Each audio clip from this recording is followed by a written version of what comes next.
Good morning. I'd like to welcome you to this webinar today. And my name is Bill Baker. I'm with Firestorm, and we're pleased to have you joining us for this webinar that's sponsored by the Georgia Independent School Association.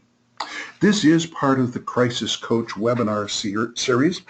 Today, we have a crisis leadership conversation with Jim Satterfield, the president of Firestorm. We'll be discussing a variety of subjects that are timely and important. We'd also like to have you become our friend. On Facebook, we're known as Firestorm Solutions. Twitter, we're Firestorm Soul. There is a hashtag. That hashtag is Crisis Coach. Firestorm transforms crisis into value and empowers you to manage risk and crises. Firestorm expertise is crisis management, critical decision support, crisis communications, crisis public relations, and consequence management. We do want to remind you that the presentation today is not complete without the accompanying oral comments and discussion.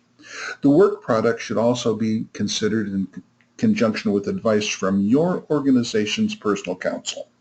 In addition, this information should not be interpreted as legal advice or legal opinion. The Georgia Independent School Association has been a host of this Crisis Coach webinar series for several years now. This is the 10th in the 2016 Crisis Coach webinar series. You can go to firestorm.com and you can watch past webinars in this series. You can also register for future webinars.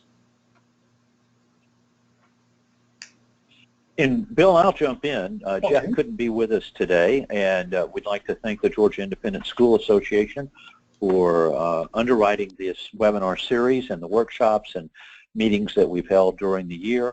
And I believe there's another workshop coming up in December talking about specifically the topic we're on today and going in more depth around making decisions and communications in a crisis and the role that the head of school plays in that particular area. So unfortunately, we live in exciting times, and that means that events can impact our schools and our students and our parents and our teachers, and we want to talk about what needs to be done in each of those areas. So look for an update coming from the GISA very shortly about the December event.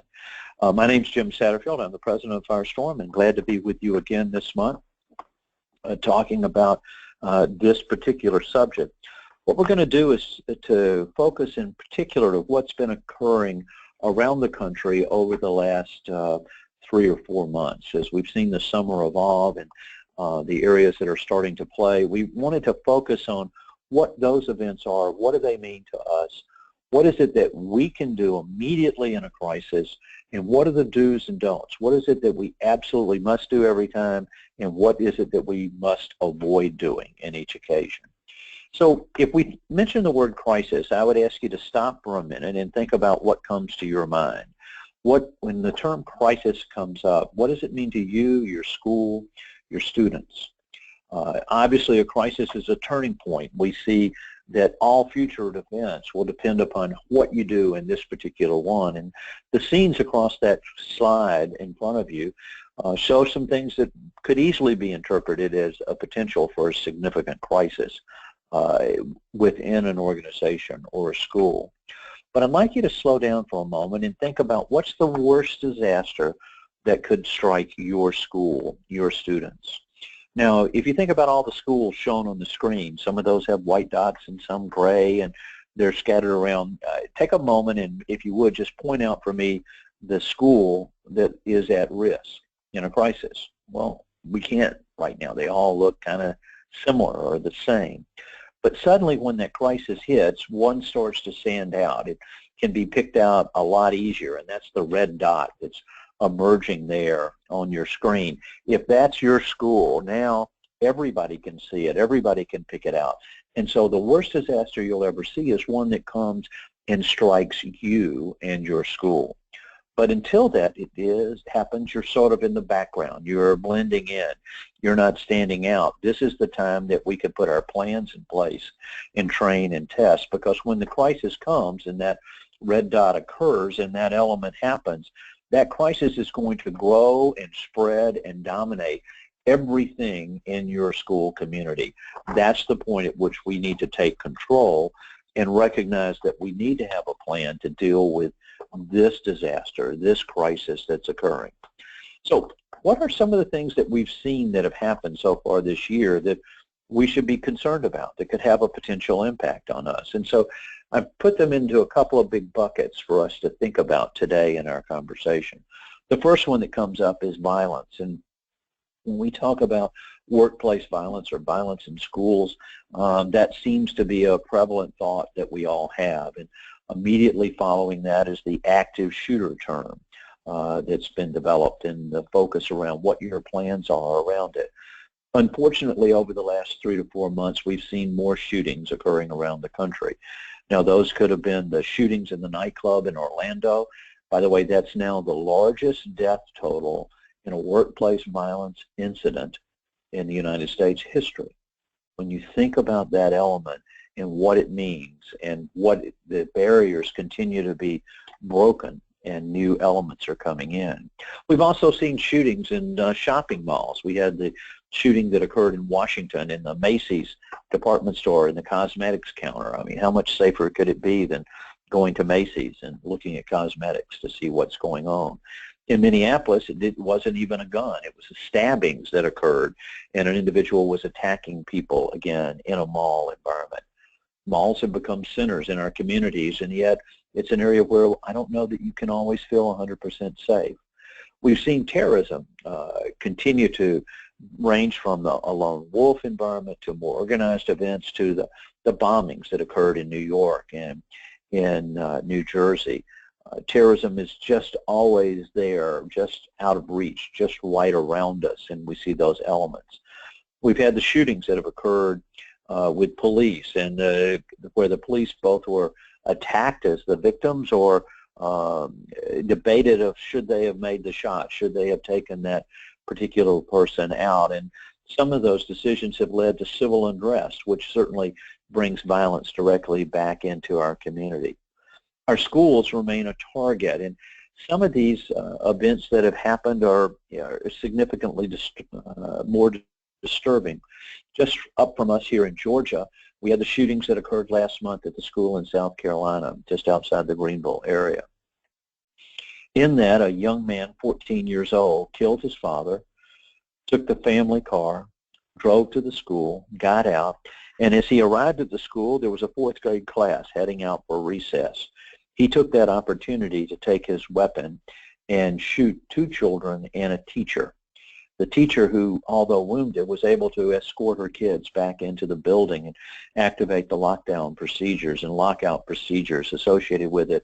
First responders were immediately dispatched, and they, in fact, overcame the 14-year-old with the weapon and got control of it, so there was no further attack. As you may remember, Firestorm employs a great many Secret Service and FBI agents who've retired, and they do site assessments and help us in working on plans and a variety of things. And one of them received a call from a reporter to comment around the shootings in South Carolina. And between the initial reach out and the call that was done, there was a recontact from the reporter who said, "Never mind, it was not a big deal." Think about those words. We've come to a point in America where 2 children were shot and a teacher, and, quote, "it was not a big deal." As it continued to evolve, that one of the children that was shot, the 4th grade little boy, was shot in the leg, and they hit an artery, and as a result of it, the hospital was not able to save the young man's life, and he died. I'll guarantee you his death was a big deal to his family, to his relatives, to his classmates in moving here. This is a big deal. It is a major concern that we have throughout our schools and out our communities and throughout our businesses that are involved. There are warning signs. There are behaviors of concern that you can identify to see that someone's on a path to violence. And the trick is to intervene at that point and not wait until the violent act occurred. We've also had clowns over the last several weeks. I don't know if you've had a clown experience at your school where through social media that schools have been targeted with clowns supposedly coming there to do certain things. We dealt with a school up in the Chicago area where, as that was posted on the junior high sites, then the students started to say, well, I want the clown to come and kill this teacher or that teacher, or these sexual acts that were involved. There's an exposure to violence today that we've not seen the parallel to before. It's a particular concern in each of our organizations. So think about a behavioral risk threat assessment program to identify those behaviors before they rise to the element of violence. There are predators like the shark in the picture that you see on the screen that are out there. You can identify them now, and you can act before that violent act occurs. Now, beyond the physical violence and those types of aspects, we've seen natural disasters. We've all been on point, and if you're not down on the coast, maybe it didn't involve you as much, but we've had tornadoes and rainstorms and floods and lightning strikes, and now with Hurricane Matthew, we had significant disruption along coastal Georgia and South Carolina, North Carolina, and Florida. Now imagine you own that beach home sitting right there over those rocks, and you can see that down in the bottom right-hand corner where the ocean is, with the little waves coming in. But now wait a minute, imagine Hurricane Matthew coming in. Imagine those the water breaching the rocks, going over the top of them. Then put a storm surge 20 feet tall coming and hitting that house. Do you think it'd survive? What do you think the outcomes and impacts are? If that was your house, how would you feel? And the point that we want to make, and I'll emphasize again in a few minutes, is that every crisis is a human crisis. The one that happens is the most serious one, is the one that happens to you and your school when you become that red dot on the screen that we looked at a little bit earlier. So certainly natural disasters play a role. We're getting ready to head into the winter season here, and even in Georgia we can have snowstorms or ice storms, and there'll be disruptions to our school. Beyond that, we've had cybersecurity. It seems to be a particular threat around the country and continues to escalate. We had Yahoo announced recently that they had, quote, billions of people compromised as a result of that. But wait a minute, we're a school, we're small, why should we be concerned? Well, you've got personally identifiable information on your students, on your parents, if you're doing financial aid, and or a payment schedule associated with them, or your employees, your teachers, your staff associated with it. You have personal health information around them. And then you have, in many cases, even HIPAA information related to those areas. You also have intellectual property. You have financial records and information, and if the bad guys can get in, they can, in essence, steal some of the school's money, or put ransomware on and deny you access into your systems so that you won't be able to deal with the exposures that are there. Those are all important elements to think about, and today, cybersecurity needs to be a portion of it. We can't put a lock to keep things out.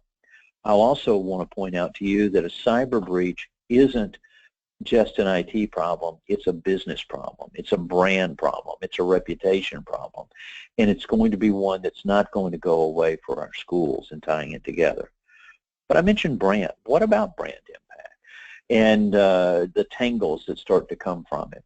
In the center you see Wells Fargo. In fact, today the CEO of Wells Fargo resigned. It's national news as a result of it. But over the last month or two, you've seen that they fired 5,300 employees for opening millions, listen to that word, millions of accounts for their customers without the customer's knowledge or approval.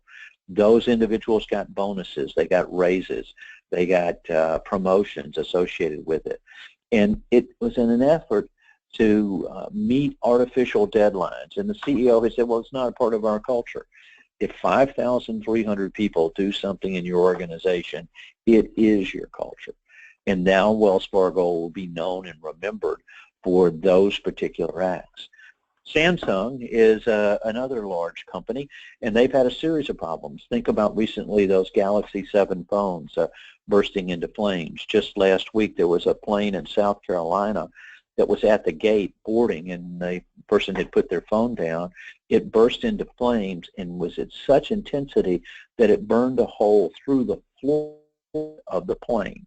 Now, fortunately, the plane was at the gate and they were able to get everybody off, but imagine had that occurred in the air, how catastrophic that event would be. So Samsung has recalled all of their phones and are giving refunds and dealing with it. What's the financial impact on them? Additionally, Samsung had their shipments that were coming into the West Coast turned back because the freight lines, the freighters that they did selected, went into bankruptcy and they were unable to deliver, so they returned to South Korea. They may miss the Christmas retail season as a result of those changes. We turn on the television and we see candidates talking about things and topics, and we see questions of brand and reputation and credibility and integrity all out in front of us. So when we think about a crisis, brand impact, the reputation of your school, do you in fact want to be known as the school where X happened? And understanding those actions becomes extremely critical.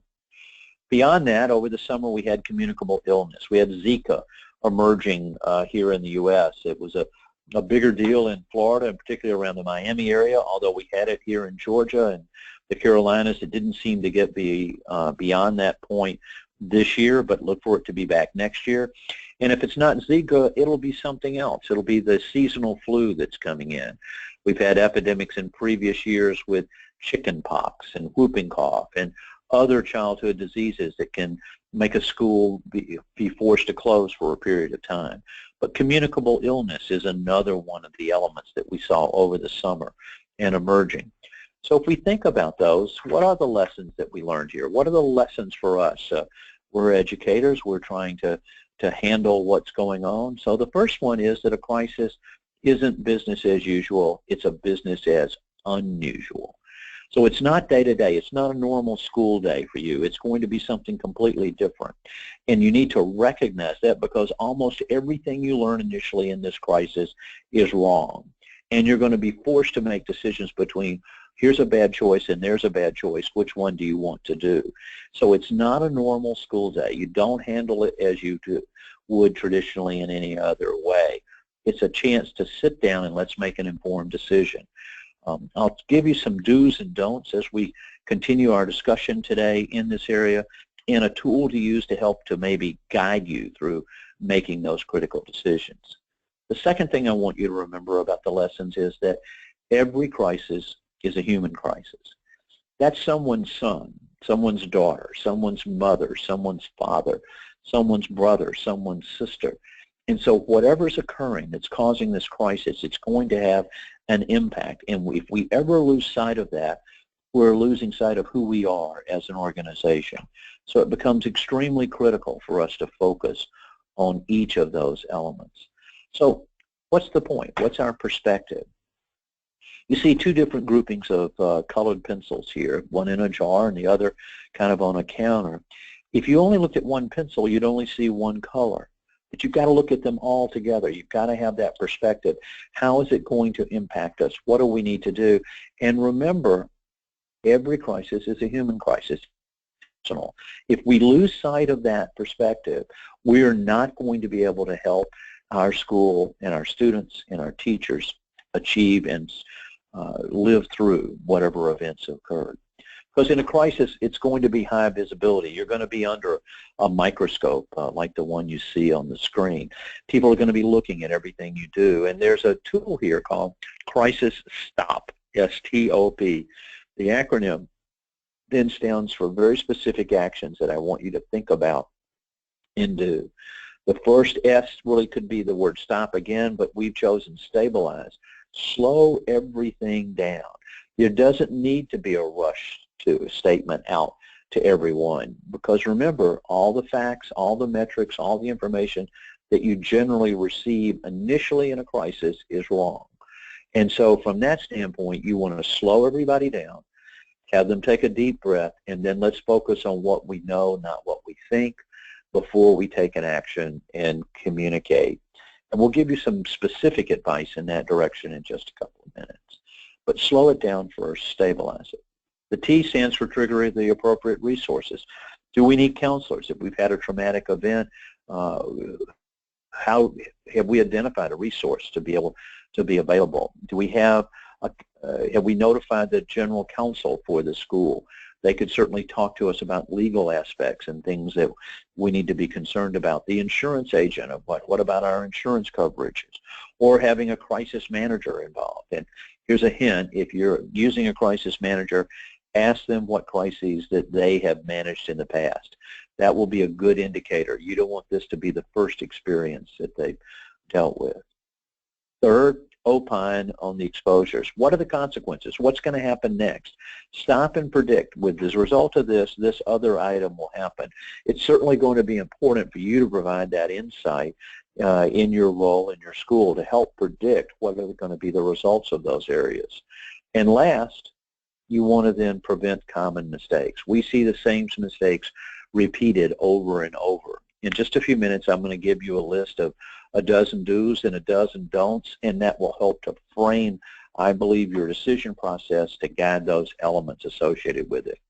By the way, if you find yourself in a crisis, pick up the phone, call Firestorm. We are a gold sponsor for the GISA, and we'll help you in that first hour of the crisis, and there's no charge. This is an opportunity for you to be able to have control of your situation, get that support, not incur expense, and potentially avoid making a bad decision. Let's go back to the letters again and start to focus on that. And if we think about stabilize the situation and we said stop, I want to focus on the communications initially. There will be someone on the board of the school, someone else who says, you know, we need to get in front of this, we need to frame it, we need to get a message out first. What we would tell you is stop and don't do it. All those buttons on the screen, that's to remind you to button up. If you're going to, you do not want to talk initially in this crisis until you're sure of what you know. Not what you think, not what you hope, not what you believe, but what you know for a fact. So the first thing you should do is button up and control those communications. The one exception to that is the coordination. There are three types of communications in a crisis. The first is coordination. That's where you'd be giving out shelter in place, evacuate, lockdown, lockout. You want to use the common terminology there and get that, because that's the first type of crisis communications is coordination. The second that you're going to hold on would be those related to the crisis itself. What does it mean? What occurred? And the last would be the compliance communications. Those are things that you're legally required to do in notification. So in a crisis, first thing, stop and button up. Second, activate the resources. If it's a fire, you've got fire extinguishers. Pull down the fire alarm. Get the first responders on the way. Do those notifications. Where are all the marbles? Get your marbles under control at this point in time. In whether that's the general counsel, the insurance broker, the crisis manager, the counselors, have those resources available so that you can activate them and have them in place. That's extremely important. Now then, opine. Focus on what's going to happen next. What are the consequences? And can you identify your organization's next crisis? I will tell you in all likelihood, it'll be how you responded to the crisis that's right in front of you. You're going to make comments, you're going to do things that are going to make this another crisis and much worse. We had a school where an event happened after a football game, not at the football game, not on school property, not a school event, not in any way attributable back to the school. It was done at a private residence. But as a result of that, the school started talking to the media, linking the media and the school together, and that was a mistake. You want to be very careful of how you respond in that crisis. So what are the do's, what are the don'ts, and what does it mean? Okay, here's the do list first. First, determine who's going to be the general. Is it the head of school? Is it a board member? Is it someone then in charge at this point in time? And you're going to find if there's conflicting advice, it's going to make it even tougher. If the board's thinking one thing and the head of school is something else, that's going to cause a significant disruption. That person has to give clear direction on what you're going to have. If you're going to communicate, we want you to ask yourself why 5 times before you do it. Someone says, we need to get a message out. Say, why? And then when they give you the answer, say why, and they give you another answer. Until you've gone through that process 5 times, we do not recommend that you communicate. If you've answered all those 5 whys correctly, then it's probably appropriate to communicate. But communication just to communicate is a failure. So why are you communicating? Why are you communicating now? And never communicate through the media. You know how to reach your students. You know how to reach your teachers. You know how to reach your staff. You know how to reach your parents. Communicate directly and never through the media. We're going to say that a couple of times in a couple of different ways, but that's a massive takeaway when we look at where schools have gotten into trouble in these types of crises. The only exception to the rule of communicating immediately is that coordination communication, lockdown, lockout, shelter in place, evacuate. Those communications we want clear and immediately out. Remember that most everything you learn in the first 24 hours will be wrong or factually incorrect. You won't have the data. You won't have those areas. That's another reason not to communicate associated around them. If the media contacts your school, and in many cases they will, don't return the call. Have someone take their name, their affiliation, their contact information, so you have a record of who is looking at this. If you speak to the media, what will happen is they'll go, I spoke today to John Smith, and then whatever they say afterwards implies that John Smith said those words, when in fact John didn't. So you cannot win in a media conversation. You can't manage the media. You can't control the media. The media is about getting advertising and entertainment. So they're looking to try to drive that side of the house, not to be factually correct. Make sure that everybody knows there's only one spokesperson for the school, and we recommend it not be the head of school. Because if the head of school says something and it later turns out to be wrong, you can't walk that cat back. You can't reclaim those words. They're there. They're documented. They're set in stone. So you want to appoint someone else to be that spokesperson, and they need some training on how to deal with it. Make sure that if any event happens at school, any injury, any fatality, any criminal act, the first responders are going to now be in control of your school. They'll talk about where people will go. They'll talk about how reunification will happen. You need to have that understanding, and in fact, you need to have someone that's going to interface with them. Again, not the head of school, but someone who will bring that information back. If you find yourself in this type of a crisis, stick to your home bases. Here are 3 things to jot down. Home bases relate to about who your organization is. So the first message is that you'll not be defined by this event. Whatever bad thing happened, that's not what your school is. I could go on your school website, and there'll be a phrase about what your mission is or what you are doing. That's what your school is about. It's not about this bad thing that happened. Secondly, that you'll invent the future, that you're going to put plans in place so that this type of event would not happen again, that you will make sure that this is the safest school in every respect. And then the last message is that we want to embrace the victims, because again, as you focus on something bad that happened, remember every crisis is a human crisis. What does this mean to our families, to our students, to our teachers as we're involved in it? So those 3 messages are safe. So that sounds much better than saying no comment. Would you rather hear no comment or this event doesn't define who our school is? Our school is about growth and learning and increasing strength from a moral, ethical, and a knowledge standpoint of our students. Well, I can assure you that our school will become the safest in the state of Georgia. But right now, it's not about what defines our school or what we're going to do. It's about the children that we're involved. Changes the tone completely. It's a safe ground to talk, and you're not giving out specifics and facts. You've got to have open source intelligence for your school. You must monitor social media. Many times we see people thinking about social media from an advertising standpoint, click-throughs and ads and those types of points associated with it. But what we're talking about here is using social media as a risk management tool. The term of art here is called open source intelligence. What we have found is if someone has ill intent, 80% of the time, somebody else knows. And 67% of the time, 2 or more people know. And when people know, what do? They talk. And where do they talk? They talk on social media, and you can learn that information. We regularly see the term gun in school mentioned over 65 times a day across America. Wouldn't you want to know if there was a gun in your school? Wouldn't you want to know if there was cyberbullying or sexting going on in your school? That information is there. You must monitor social media. You have to have a victim strategy, and the next 3 bullets all relate to that. How are you going to support that family, that part of your school community that we're directing here? Appoint representatives to help the family.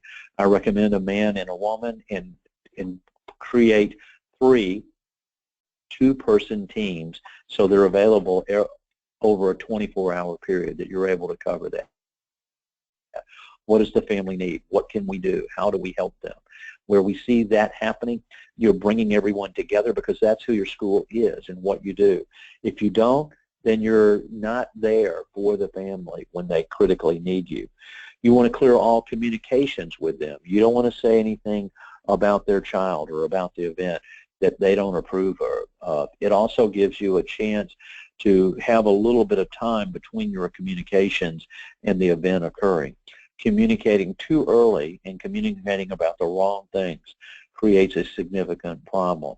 So we've given you some do's here. We've given you a little over a dozen. I think this turned out to be a baker's dozen. But now what are the dozen things not to do? First, don't say anything. Remember the button slide? Button up. Tell everybody you're not authorized to speak. Stop. In this event going on, the first thing we want to do is to slow it down, stabilize it. Let us have a chance to think through what it is that we need to say and to do. Do not talk through the media. Let me say that one more time. Don't talk to the media. I intentionally raised my voice. I want you to know we've seen more schools get into trouble faster by that communication. If someone thinks that they can manage the media, control them, or the media is their friend, they're just flat out wrong. This is a different world we live in. Don't give out numbers, dates, and times. At approximately 3:15, 27 students don't. There's no advantage in doing those types of things. You want to back the elements out. And again, if we're explaining, we're going to be losing. That's that 4th bullet further down. So you don't want to be giving out those types of facts and details. By the way, I've never met a sheriff or a police chief or a fire chief who didn't love the media, who wanted to stand up and hold a press conference. If they are doing that, let them. Don't be on the stage with them. That's linking the school to the problem. We want to link you to the solution, not the problem. Don't put anything in writing. If you have to communicate, you're going to do that face-to-face or over the telephone. Don't send out emails and notices. If there's a statement that needs to be made, you can put it on your website. That way the media can only quote the specific statement, not their interpretation of it. Now that doesn't apply to life safety issues. If you have a notification system and you need to get information out about what's happening, that's that coordination kind of communication, that's certainly okay. I've already said about don't explaining, and don't forget someone important, a donor, a regulator, a shareholder, a board member. I often tell everyone the last time a surprise was good, I was 5 and it was my birthday. People don't want to be surprised. So think about who we would talk to at each point along the way. Don't succumb to pressure. You're going to have someone on the board, someone in the organization that says, we must get out in front of this. We've got to frame it. Time will be our friend. Let's let this slow down. Let's take a deep breath. Let's figure out what we want to do. By the way, don't turn over any documents or computers to law enforcement or regulators until directed by your legal counsel. That's part of the reason why we encourage you to go back to your general counsel for the school. It becomes extremely critical. Will we, if we have a subpoena, turn those over? Absolutely. But in the initial areas, you don't know what else is on those computers. You don't know what else might happen in these areas, so you want to wait and to turn those over after you've been directed within it. The next few really relate to, again, the victim and their family. You don't want to take ownership of their grief. You can't know what it feels like. And you certainly don't want to talk about how it makes you feel, because that's going to create an element of resentment between the family. They're the ones that are having to cope with and deal with the full impact on it. About all we can say at this point is that our thoughts and prayers are with the family. But you do not want to be talking about what it meant, or you understand what it meant. Think about the 4-year-old who died in South Carolina after having been shot at school. How can we all know how that would feel to that family? It's a very personal time, and making these types of broad comments certainly hurts the interpretation there. Don't reply on social media. If you start replying to every comment out there, you're increasing the SEO, the search engine optimization. You're giving more importance to that. Let those situations just stay out of them. And don't communicate through a third party. If you have something to say it directly to your students, directly to your parents, directly to your teachers. Don't go to the media to make those communications or anyone else. Okay, so we gave you some do's and some don'ts. Let's lead this with some recommendations. First of all, you have to have a plan. Does your school have a written crisis management plan? How you're going to make decisions in the crisis? Who's on that team? Now, these are different than dealing with emergencies and safety teams. This is how we deal with a crisis that affects us in our school. Do we have a crisis communications plan? Have we thought about the bad things that could happen? Have we pre-drafted those messages? Do we know our home bases? You could be thinking about today, what would we say if there was sexual molestation at our school? What would we say if we had the death of a student? What would we say if we had a serious injury? What would we say if something happened on a field trip? We could write down all those questions and plan those answers, because it's easier to edit than to create. Know the warning signs of behaviors of concern that could escalate to violence, warning signs for cyber breach. For every risk and threat that you've identified, you want to know what are the warning signs and what are the triggers. You've got to have anonymous reporting, and in today's world, anonymous reporting must include digital. You need to be able to have anonymous texting to be able to find out those statistics. 80% of the time, if someone has ill intent, somebody else knows, and 67% of the time, 2 or more people know, and we need them to come forward. But in today's environment, if that's not an anonymous text, you may never know about it. You need to have a formal threat management team there. How do you evaluate that behavior? Now that it's been reported, what do we do about it? And to understand, there has to be awareness of all the warning signs, and there has to be involvement throughout the school. You need to identify your support resources, the general counsel, the insurance broker, the counselors externally, maybe a forensic psychologist or a psychiatrist that can help you interpret, the crisis manager. You need open source intelligence. The monitoring of social media today is a critical asset for every school to be able to understand what's occurring. And now there are new insurance products that can help protect you around anonymous, around active shooter or behaviors of concern, or dealing in communicable illness. So make sure there's not a gap in your insurance coverage. And lastly, train and test your plans. I would recommend that you test your plans in addition to your fire drills, sitting down, if this occurred, how will we deal with it? How will we respond to it in our school? By the way, Firestorm runs tests every other month on average throughout the year. I would encourage you to put your team around a table, go through one of those, so you can benchmark how did your school compare to other schools. How did you do the job? This year we did active shooter, we did cyber breach, we did communicable illness, and then we did a natural disaster element. Those are all opportunities. There'll be another exercise coming up in December. So what are your next steps? First, update your risk and threat assessment. Every year you should tweak it. Once every 3 years you need to go back to square one and bring that up to date. For every risk and threat that you list there, identify how you would monitor it, what's the trigger on your plan, and what would be the impact on your school if that in fact occurred. Align your crisis management plan with best practices.